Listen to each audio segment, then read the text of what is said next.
I'm Natalia Bonner. Welcome to the 9 Patchalong 3.0 block number 10. I love this block. So you can use either your 4-in-1 or your mini 4-in-1 machine quilting ruler. You're going to see here again, I love having our Peace and Quilt pop socket ruler grips on the top side of my ruler just to give me something nice to hold on to as I'm machine quilting. Now, don't forget you can pick up your companion workbooks. We have a design workbook and also a piecing workbook that are companions to this stitch along. So the companion workbook, the design workbook, includes all of these designs that I'm sharing with you. And it also includes blank pages where you can sketch, doodle, and draw your own designs. I find them really handy. One little tip, I like to take them to my local copy store and have them spiral bind the side of it, and then I can just lay it right there on my quilt as I'm working my way through these designs, and also use the designs on other quilts. They're really awesome workbooks. All right, friends, let's hop over to the machine and let's get stitching.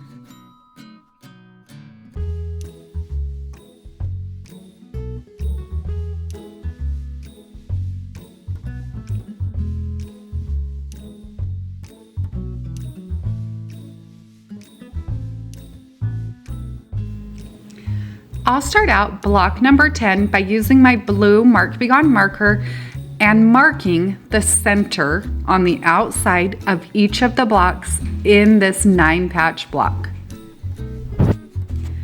Once I have those center points marked, now I'm going to stitch point to point. I'm going to use my mini 4-in-1 machine quilting ruler. You can start at any point you'd like. Basically, we're going to create a grid. I chose to stitch my grid starting out with a zigzag line through my first 3 blocks. I've mentioned this several times throughout this 9 patch along, but sometimes it's just a little bit easier if you break things down even more than 9 patches. If you break them down into single blocks, or like I'm doing here, break it down into quilting 1 row at a time. Now, because I want it to be kind of a continuous line design, I don't want to stop and cut my threads unless I have to.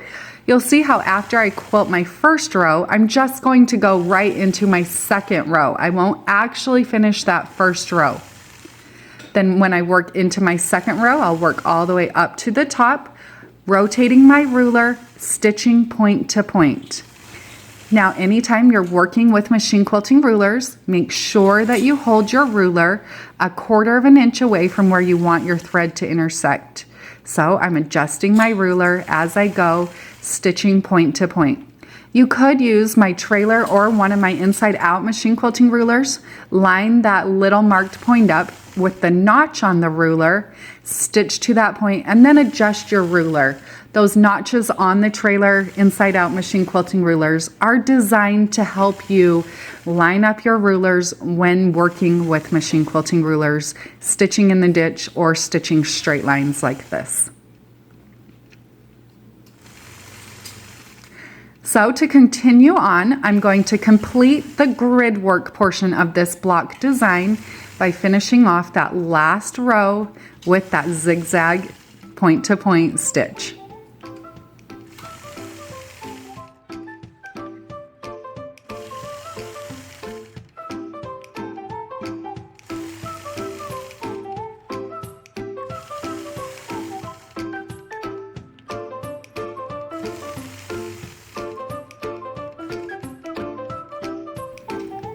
So now that I have this grid foundation all stitched out, I'm going to stop, cut my threads, and let's do a little bit more marking. So at this point, I'm going to again use my blue Mark Be Gone marker, and I'm going to go through and mark the center on each of the lines that I've created with this grid design. So I'm creating square in a square, and I'm creating marks on the center of each of those blocks. Now that we've created these blocks, let's fill in each of these new blocks. So inside of each of these blocks, we're going to stitch a star. Now this is a design that you could easily become lost in, but if you break it down and focus on point-to-point quilting, you can really create a beautiful design. The key to quilting this design is corner to center, center to corner. You can start on any center point or any corner point. The second block, I'm going to start corner, stitch to center, stitch to corner, stitch to center, back to the next corner. From there, I'm stitching to the center, back to corner, from the corner to the center, and from the center right back to where I started. So work on that. Think to yourself every time. Corner, center, center, corner, corner, center, center, corner, corner to center, center to corner, corner to center, and then from there, center right back to where I started. So now you can really kind of start to see this really fun star design that's going to come to life. Now, I'm going to move to my second row and repeat that same process, working across my block from corner to center.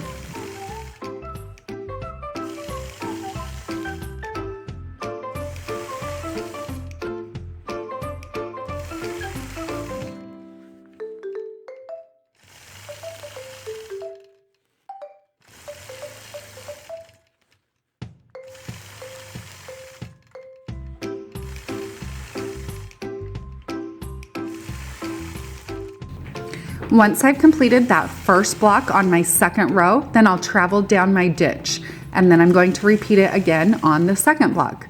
So on this design, I did not go through and stitch in the ditch first. I do it on a lot of my designs, and you totally could here, but on this design, I knew that I was going to travel through my ditches as a way to get from point to point. So I'm going to do my stitch in the ditch work as I go, and then if there's any spaces where I've not stitched in the ditch at the end, then I'll go through and stitch in the ditch between each of my blocks.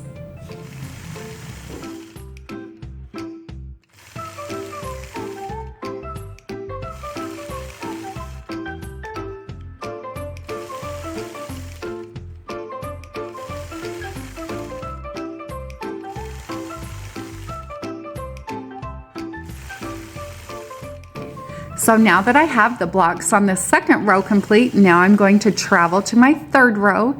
And again, I'm going to use the ditch as the place where I'll travel from one block to the next.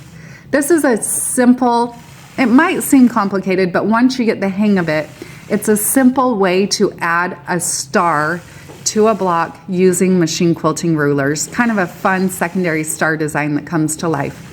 Now I'm stitching this design here and creating it on point in these 9 patch blocks, but this is a design, the concept of this design, that you could stitch on any block, on any patchwork block, or any single block as it is. I've loved using this on many different quilts throughout the years.